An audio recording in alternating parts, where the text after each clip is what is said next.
मनीष कश्यप ने अगर गरीबों का आवाज उठा करके गलती कर दिया, सरकार के नजर में वो गुनाह है, तो वो गुनाह हम भी करना 100 बार स्वीकार करेंगे और मुझे भी जेल में डाल दीजिए आप। हमें डर इस बात का नहीं है, हमें डर इस बात का नहीं कि हम जेल चले जाएंगे। अगर हमें गलती है तो हमें जेल में डाल दीजिए, हम एक बार नहीं 100 बार जाने के लिए तैयार है। हमें फांसी के तख्ते पे चढ़ा दीजिए, लेकिन हाथ जोड़ के विनती है बिहार के नेताओं से, करप्ट अधिकारियों से, हमें फांसी पे चढ़ा दीजिए, मनीष भाई को भी फांसी पे चढ़ा दीजिए, लेकिन इस बिहार की व्यवस्था को बदलने का प्रयास जरूर करिए।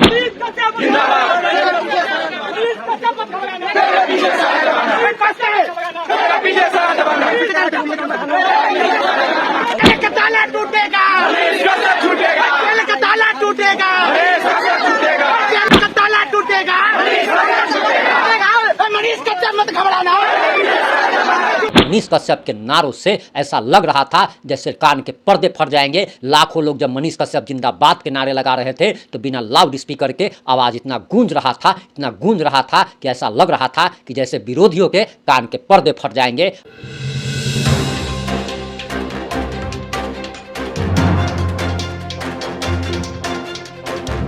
सड़क से लेकर संसद तक सिर्फ और सिर्फ एक ही नाम गूंज रहा है, मनीष कश्यप, मनीष कश्यप और मनीष कश्यप। दरअसल आपको बताते चले कि सड़क से लेकर संसद तक मनीष कश्यप के लिए अब हंगामा मच गया है और लाखों की संख्या में लोग कल सड़कों पर उतरे। वहीं मनोज तिवारी अब देश के लोकतंत्र की आत्मा कहे जाने वाले नए संसद में इसका मामला उठाने जा रहे हैं। नमस्कार, मैं प्रिंस कुमार सिंह और आप देख रहे हैं पॉजिटिव इंडिया। दरअसल आपको बताते चले कि मनीष कश्यप का मामला अब देश की संसद में गूंजने वाला है और जहां मनोज तिवारी जो कि बीजेपी के कद्दावर नेता हैं और साथ ही भोजपुरी अभिनेता हैं, उन्होंने एक बयान जारी किया था और बयान जारी जो किया था वो सारा वीडियो आप लोगों ने जरूर देखा होगा, हमने अपने चैनल पर भी चलाया था। वहीं मनोज तिवारी का एक और बयान आया है और उन्होंने कहा है कि दरअसल अब वो देश के संसद में मनीष कश्यप का मामला उठाने वाले हैं और बिहार सरकार जो उन पर जालती जो की है,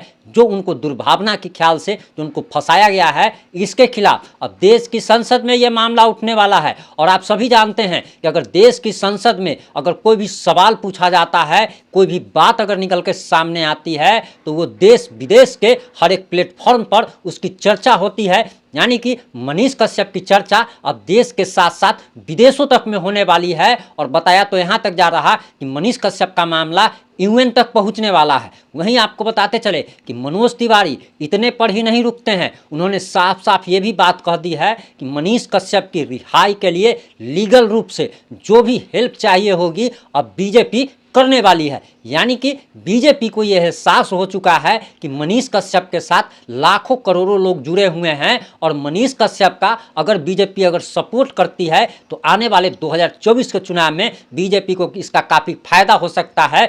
वहीं तेजस्वी यादव इस मौके को छोड़ चुके हैं और वे इसमें पिछड़ चुके हैं। आपको बताते चले कि मनीष कश्यप को फंसाने के कारण तेजस्वी यादव से मनीष कश्यप के करोड़ों समर्थक नाराज चल रहे हैं और सिर्फ बिहार में ही नहीं बल्कि देश के अनेक राज्यों में और कोने कोने में मनीष कश्यप के समर्थक भरे हुए हैं और उन सभी ने तेजस्वी यादव के खिलाफ बिगुल फूंक दिया है और हर राज्य में एक आंदोलन के रूप में, चाहे वो कैंडल मार्च हो या रैली हो या फिर हस्ताक्षर अभियान हो, मनीष कश्यप के पक्ष में चलाया जा रहा है और देश के कोने कोने से तेजस्वी यादव के खिलाफ बिगुल फूंका जा रहा है। वहीं आपको बताते चले कि तेजस्वी यादव के पास भी एक बढ़िया मौका था कि जब वह सीएम बन सकते थे, लेकिन उन्होंने इस मौके को छोड़ दिया है। और दरअसल ये बात इसलिए कहा जा रहा है क्योंकि अब तेजस्वी यादव सीएम नहीं बन पाएंगे। जिस तरीके से नीतीश कुमार ने उन्हें लॉलीपॉप थमा दिया है और अगले लोकसभा चुनाव हो या विधानसभा चुनाव हो, मनीष कश्यप के समर्थक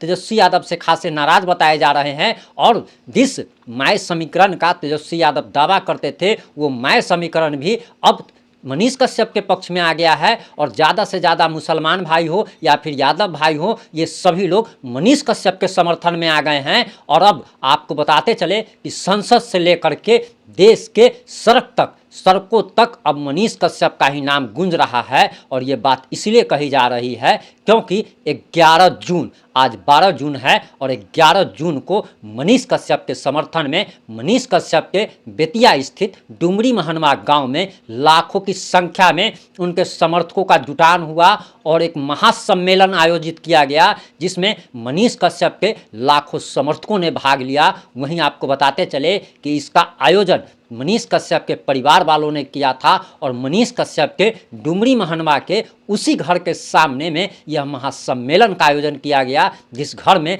बिहार पुलिस ने कुर्की जब्ती की थी। और कुर्की जब्ती सिर्फ मनीष कश्यप के परिवार की नहीं बल्कि उनके चाचाओं के घर की भी की गई थी। और दूसरी बात कि एक चीज़ ये भी खबर डिजिटल मीडिया के कुछ विरोधी पत्रकार, जो चमचे टाइप के पत्रकार होते हैं, जो सरकार के चाटुकार पत्रकार हैं, उन लोगों ने ये खबरें चलाई थी कि मनीष कश्यप के गांव के लोग ही मनीष कश्यप का विरोध कर रहे हैं। और कल का जो भीड़ और महाजुटान देखकर अब उन सारे लोगों की बोलती बंद हो जाएगी कि मनीष कश्यप के गांव में और उसी घर के सामने जिस घर में कुर्की जब्ती हुई थी, जब लाखों लोग जमा हो गए और मनीष कश्यप जिंदाबाद के नारे लगने लगे, मनीष कश्यप के लिए लोग लड़ने मरने को तैयार होने लगे। और सब जब यह बात कहने लगा कि मैं भी मनीष कश्यप, मैं भी मनीष कश्यप, मुझ पर भी एनएसए लगाओ, मुझ पर भी एनएसए लगाओ, और हम भी भ्रष्टाचार के खिलाफ आवाज़ उठाएंगे, सरकार के खराब नीतियों और भ्रष्टाचार के खिलाफ आवाज़ उठाएंगे, तब सरकार को भी यह आभास हो गया होगा कि दरअसल मनीष कश्यप को छेड़कर उसने काफ़ी भारी गलती कर दी है और इसका खामियाजा उसे आने वाले चुनाव में भुगतना पड़ेगा। और वोट से सरकार को ऐसी चोट मिलने जा रही है कि बत्थे जो कहा जाता है ना कि एक बार कीजिएगा तब बत्थे मरिएगा 2-4 साल, तो वही स्थिति हो जाएगी बिहार सरकार की कि बत्थे मरेगा ये लोग पूरे 5 साल, और 5 साल के बाद भी ये लोग सत्ता में लौट पाएगा या नहीं लौट पाएगा इसकी कोई गारंटी नहीं है। तेजस्वी यादव इसे अपना मास्टर स्ट्रोक समझ रहे थे, लेकिन वे इस बात को नहीं समझ पाए थे कि जिस प्रकार से सोशल मीडिया पर मनीष कश्यप के करोड़ों समर्थक हैं, अगर उसका 10% भी अगर सड़क पर अगर उतर जाए तो इससे आगे क्या होगा। वहीं अब सारे लोग, जो लोग इस रैली में भाग नहीं ले पा रहे हैं, चाहे वो काम की वजह से या फिर आर्थिक स्थिति खराब होने की वजह से, उन सारे लोगों का कहना है कि वोट से तेजस्वी यादव को छोड़ दिया जाएगा, नीतीश कुमार को छोड़ दिया जाएगा और सरकार को उसकी औकात और हैसियत दिखा दी जाएगी कि आप अगर सरकार में अगर आए हैं तो आप हमारे वोट के कारण आए हैं। और लोग तो यहाँ तक कह रहे हैं कि मनीष कश्यप ने कोई गलती नहीं की थी, ये कहकर कि वह 180 दिन में सरकार गिरा देगा। इस राज्य का हर एक नागरिक जो भी वोट देता है उसको ये अधिकार है कहने का कि वो सरकार को चैलेंज कर सकता है कि आपकी सरकार हम गिरा देंगे। अगर एक वोट से सरकार बन सकती है तो एक वोट से सरकार गिर भी सकती है। और इसका कल साफ साफ उदाहरण पेश कर दिया गया। और डुमरी महनवा के उसी गांव में जब लाखों लोग जमा हो गए और मनीष कश्यप जिंदाबाद के नारों से आसमान गूंजने लगा, धरती गूंजने लगी, तब मनीष कश्यप के विरोधियों की बोलती बंद हो गई। और वही निशांत वर्मा जो कह रहा था कि मनीष कश्यप के 10 समर्थक हैं, 20 समर्थक हैं, उसकी आंखें फटी की फटी रह गई होगी। वहीं बहुत सारे लोग ये भी कह रहे हैं कि मनीष कश्यप के लिए इस आंदोलन को छेड़ने से कोई फायदा नहीं होगा।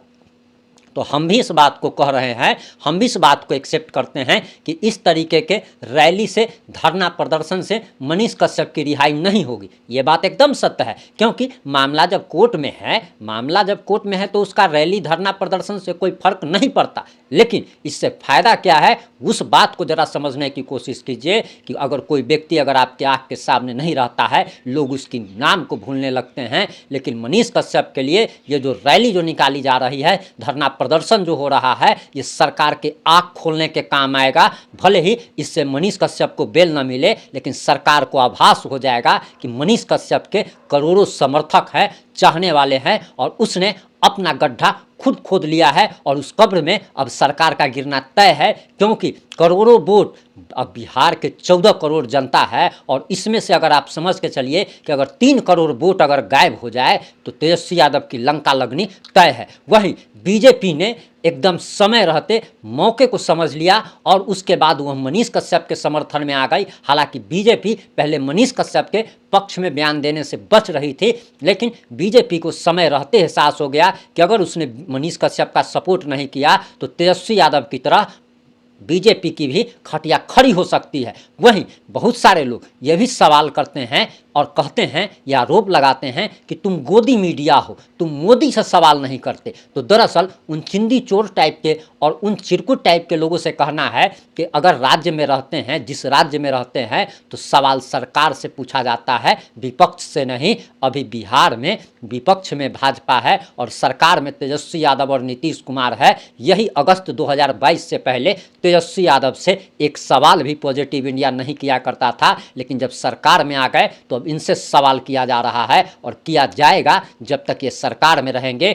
वहीं अगस्त 2022 तक जब बीजेपी भी जब सरकार में थी तो बीजेपी से सवाल किया जाता था। और दूसरी बात कि नरेंद्र मोदी देश के प्रधानमंत्री हैं, अगर चर्चा अगर बिहार की हो रही है, राज्य की हो रही है, तो सवाल यहाँ के मुख्यमंत्री से पूछा जाएगा, ना कि अमेरिका के राष्ट्रपति से और भारत के प्रधानमंत्री से पूछा जाएगा। और आप लोग कि इस मुद्दे पर क्या राय है, आप लोग अपनी राय कमेंट बॉक्स में जरूर दीजिएगा। मनीष कश्यप के पक्ष में 11 जून की रैली में जब लाखों लोग जब जिंदाबाद के नारे लगे तो धरती और आसमान गूंजने लगा और मनीष कश्यप के नारों से ऐसा लग रहा था जैसे कान के पर्दे फट जाएंगे। लाखों लोग जब मनीष कश्यप जिंदाबाद के नारे लगा रहे थे तो बिना लाउड स्पीकर के आवाज़ इतना गूंज रहा था, इतना गूंज रहा था कि ऐसा लग रहा था कि जैसे विरोधियों के कान के पर्दे फट जाएंगे। आप लोग अपनी अनमोल राय जरूर दीजिएगा। वीडियो को ज़्यादा से ज़्यादा फेसबुक व्हाट्सएप पर शेयर कीजिएगा। अगर चैनल पर अगर नए हैं और मनीष कश्यप को आप सपोर्ट करते हैं,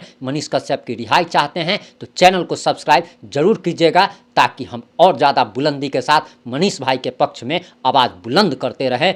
जुड़े रहें हमारे साथ। जय हिंद, जय भारत, जय जय बिहार।